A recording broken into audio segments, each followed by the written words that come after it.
Hi, you're watching Sipping Off the Cuff on Tequila Aficionado Media. I'm Mike Morales here in San Antonio, and that gentleman over there is Rick Levy in San Diego. Rick is our interpreter this evening for Terralta tequila. This is the line, one of the three stellar lines by Felipe Camarena. And if you've been watching it, you've seen us go through from the Blanco, the 110 Blanco, all the way to this is the extra añejo. Rick, what I spoke to the importer, and that's Creo Spirits who made this happen for us. Thank you very much, guys. Um, this is the extra añejo at 80 proof. Okay, um, what? How many years was this? Has this been aged in that barrel? I believe we were told 4 years. Okay, this is the 4 year extra, and this is the añejo we just got done tasting. Can you even tell the difference in the color? It's very slight. Just slightly. And Just the añejo was a 1 year resting. yeah, And so yeah. this 3 more years, and it's only gotten just a shade more golden. It's just it's like you can't get any more tan. I love the bubbles. You're going to see lots of bubbles with Felipe Camarena. We have discovered that he's using nothing but well water for this. I think we've sang his praises throughout the whole series of episodes about his his uh, his distillery and his repurposing of heat and repurposing rainwater Rainwater capture. and repurposing steamrollers and all that stuff. He has a Taona made out of a recycled steamroller. Um, Made it himself. And I he also has a custom made shredder that he engineered himself. is that more like a wood chipper or something like that? Yeah, yeah. And he has done something special inside in the way it's shredding the baked agaves. And Uh-huh. that is a secret that he hasn't been willing to share yet. No So, with kidding. a lot of his innovations, he hasn't even patented them, and for all he cares, he would be happy to see other distilleries implement some of the innovations that he's created. But for that shredder, he's done something special in there that he wants to keep to himself. So, Now, it's interesting that he would take the care that he has with the Taona because you mentioned that the reason that it really looks like it's a steamroller and looks like you could use it to aerate your lawn because it's got these pegs in it, but the uh, the idea behind it is that it macerates the agave without tearing the fibers. Is that yeah, is that so from what I understand, the idea is that it's gently pressing the juices out of the fibers without breaking the fibers. And because apparently, if you break the fibers, the juice gets a bit more bitter. I'll buy that. I'll buy that. Right? It makes sense to If me. if Felipe's saying it, I'll believe it because he's brilliant. Well, so what he does is he allows the shredder to do the actual shredding of the fibers as opposed to You know, making its maybe own. maybe the innovation that he's created for that shredder is something that is separating fibers without chopping Who knows, man? I, I, that must be his other engineering degree, right? One them. is Yeah, one is he's a chemical engineer, and the other one he's a mechanical civil engineer. civil engineer, I Oh, think. is that what it is? Yeah, civil and chemical. Oh well, best of both worlds if you're an engineer. I am going to take a little bit of this extra añejo. I'm going to refresh my Glencairn. I mistakenly poured it in the last episode, so I'm just going to save it and pour some more. Uh, we discovered too that this bottle is the same bottle he uses for G4, only it's Yeah. turned. He rotates at 180 degrees, Yeah, puts the label on the other I told side. you. I said that in the previous episode. I said he's learned to repurpose everything. I think he's the only one that's repurposing the Angel Share, and we're gonna actually he's overfilling bottles now, pretty much That's stealing from that's the Angel. conjecture on our part. We think he might be stealing from the Angels. Yeah, he's doing something, or he's I don't know. Nah, I don't even want to go there. This is These oh tears are just hanging there, really slow, well thin legs.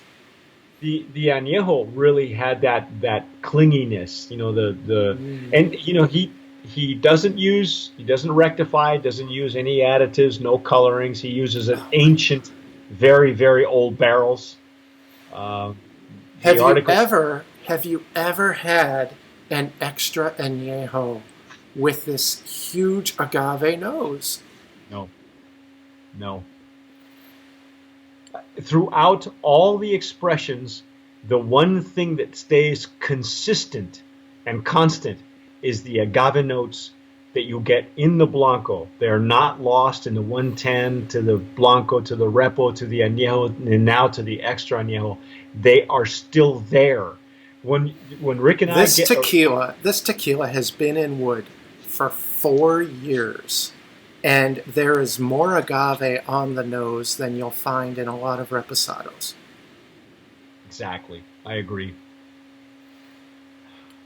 By the way, I mentioned this to Rick off camera, and I wanted to make sure I mentioned it on camera. I don't believe, to be an extra añejo, you only have to be 3 years old, but you don't have to prove it.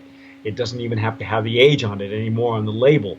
What we found out from the importer is that this is a 4-year-old, but from your conversations with Felipe, I'm willing to bet that this is not like a 3-year-old and a 1-year-old that have been blended together. He doesn't strike me as the kind of guy that would blend barrels and juices together.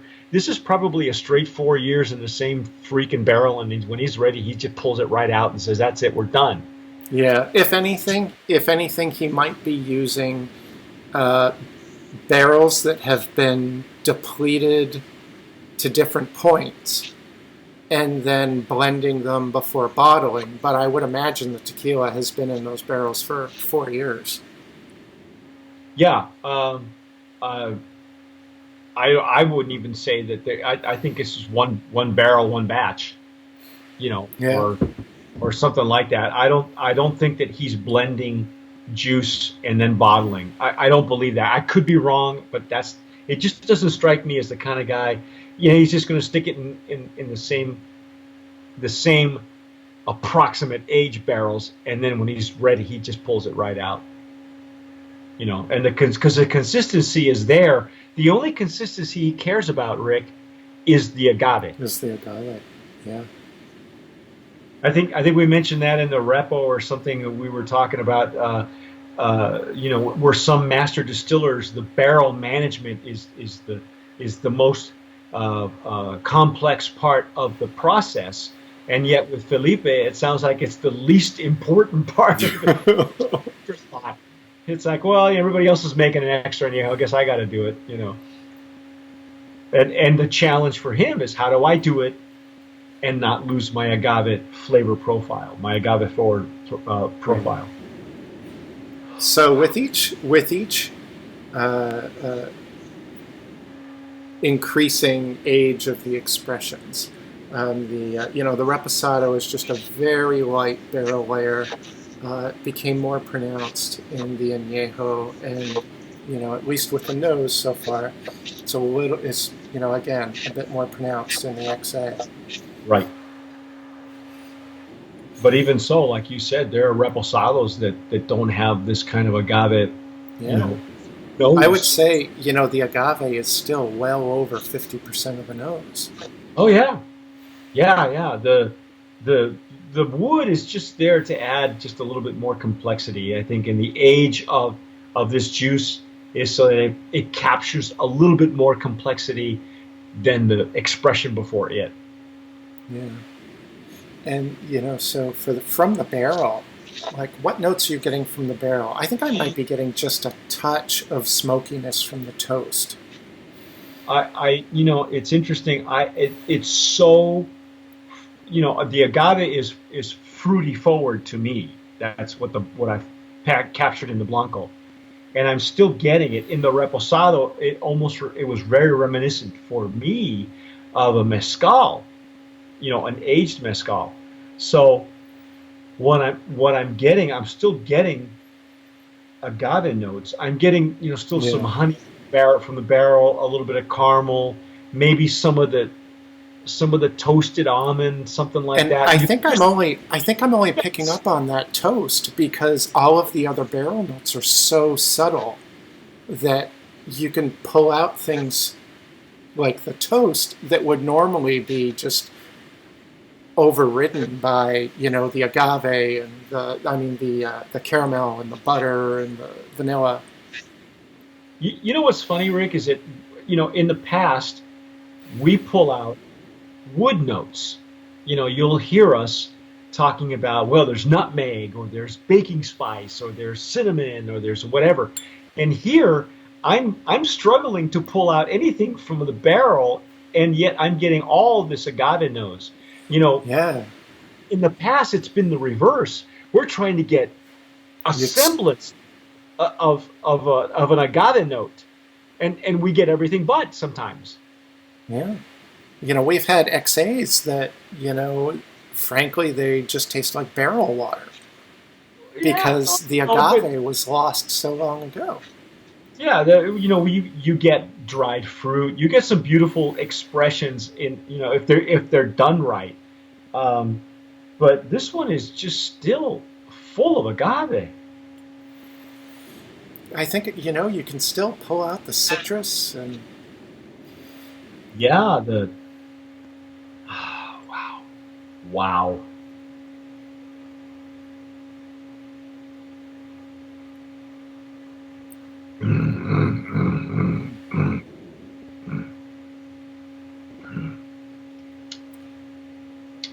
a little bit of butter and dried fruit. Pepper on the palate. Lots more wood notes on the retronasal. I mean, you gotta do the retronasal, but I get more wood notes.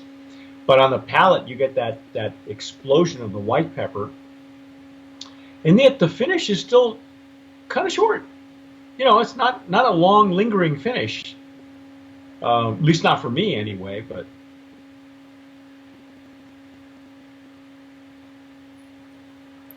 Yeah, I think we're starting to see the pepper taper off in the XA. it's believe it or not, though, um, it is still most XAs don't even have pepper. That's Mm. what I'm saying. If they Yeah, have a spiciness to them, it's like cinnamon or something like a red baking hots or spice, something like that. something that we attribute to the barrel. Yeah, but this one is the pepper that I'm getting is from the agave. Yeah, It's not from the barrel. Oh, right here. might be a little touch of cinnamon. They're just so light touches. It's really funny. It's funny how I'm struggling to pull out stuff from the barrel, whereas most of the time it's the reverse. We're struggling to Absolutely, pull out any agave. This is almost like the agave is overpowering the barrel. it is. It Yeah, really is. unheard of. This is a complete reversal. It's a complete 180 of what you think you're going to Yeah, get in extra añejo. yeah. Again, This is a the, is a very proud tequila. Creo Spirits wanted to make sure we told you this is if you're an oak head and you like the oakiness and the traditional, more of the traditional types of añejos and extra añejos, this may not be the one for you. But if you're looking to see what can be done when you have a heavily agave forward blanco, and you put it as an XA and try not to lose that Blanco, this is the one. This is the one you want. A true, I think it's a true expression of what is possible in the tequila industry this day. It's Yeah. still get it. What does Yeah. this run for? Do you know what the price point is on this thing? The XA, Old Town has it right now for $90, and they'll ship it. Wow.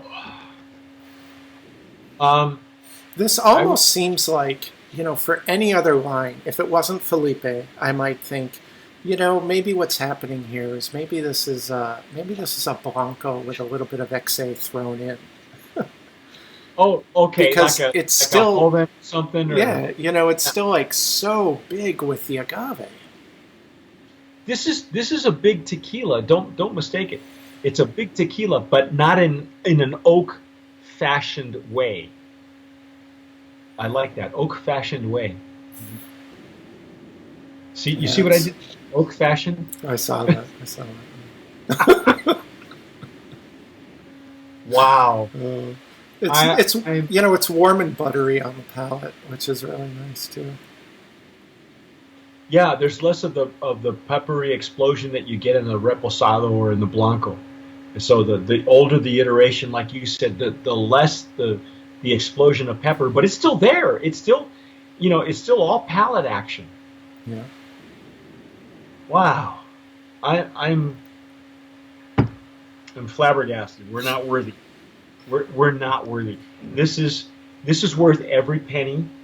Uh, do yourself a favor. Very, very well worth looking for. Again, for us, Brand of Promise nominee in that Legacy Extra Añejo category. You cannot go wrong. This is only at 80 proof, though, ladies and gentlemen.